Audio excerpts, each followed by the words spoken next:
have our drawing paper for our onomatopoeia poster. The first thing you need to do is write your name on your paper. After that, you can go ahead and flip it over, and you can write your onomatopoeia. Now, you want to write it big. You don't want to write giant, like the size of the paper, and you want to try to keep it in the middle. So I'm going to choose Zap. Now, the second step is to walk around the wall. So I'm going to walk next to that wall and turn every time that the letter turns.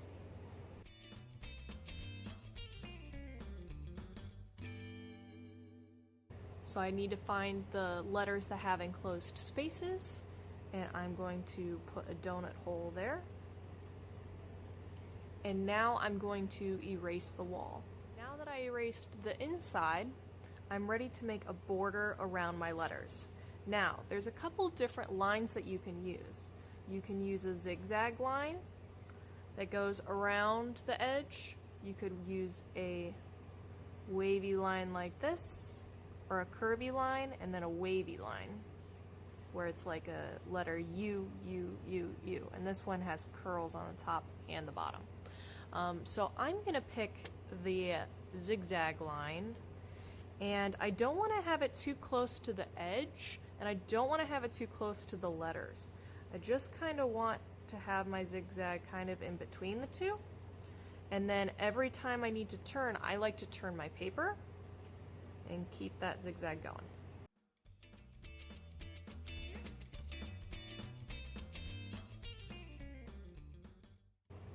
Okay.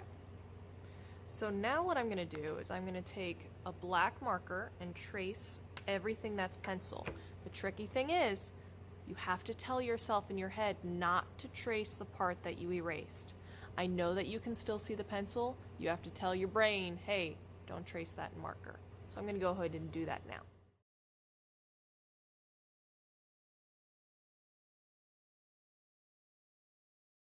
Alright, now that I have my letters traced with black marker, I'm ready to start adding dots. Now let's talk about the correct way to make a dot. Okay? Because a lot of times when I do this project, I get kiddos that like to smash down on the marker to make a dot. A lot of times they like to tap their marker like this. Both of these damage the tip of the marker.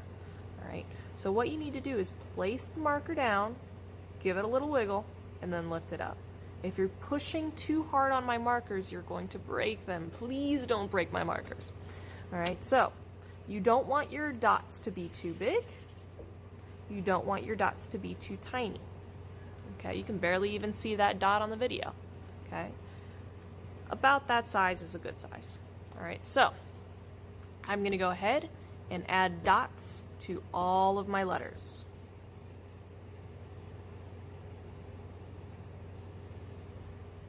While I was working, I noticed that I was moving too quickly with my dots. I was moving too quick, and they started turning into little lines. So if you can tell that it's not a dot anymore, you need to tell yourself that you need to slow down, place your marker down, wiggle it a little, make a dot, and move on. Alright, right now it looks like I'm done because I have dots in every letter.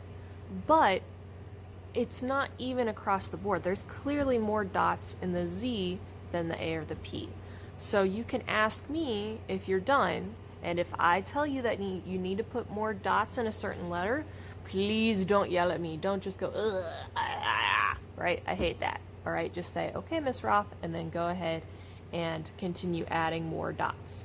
All right, so don't get mad at me if I'm trying to make your artwork, you know, as good as it can. So if I say you need more dots in the letter P, just go back, say, okay, Miss Roth, and add some more dots. Now that I added more dots, I asked Miss Roth, she said I'm done. That's when you're allowed to move on. So the next step is that you get to pick a new color, and you're going to color from your border that you did off to the side of the paper. You're not coloring the inside around your letters, you're coloring the edge. And it's going to be kind of tricky because how do you color the edge without coloring on your table? So I'm going to give you a scrap piece of paper to slide underneath your drawing paper. You pick a new color, you use the side of the marker, and you draw from the line off the side of the page. And then if you get it on that scrap piece of paper, it doesn't matter. So you just keep going around the outside with the side of your marker, not the tip of your marker. If you use the tip of your marker, it's a really thin line, and it's gonna take you forever to fill it in. So I'm going from the wall off the page. Now, once I get to the point where I'm gonna start going on the table, I need to move my paper so that I'm making sure I'm always coloring on the scrap paper and not on the table.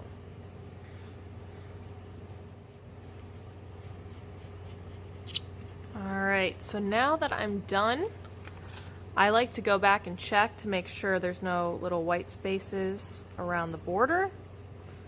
Alright, notice how I just colored the edge outside of my border wall and I left this white so that my letters kind of pop out. When you're finished, you can turn it into me and I can check it and see. And then you can kind of turn your scrap paper that you got into a picture. So you can kind of look and try to see what it looks like. And I kind of see like a palm tree. So I'm going to turn it into a palm tree on like a beach. And I can turn these into leaves. And you can turn this into a picture, and then you can color this one with crayons. Coconut. Beach towel.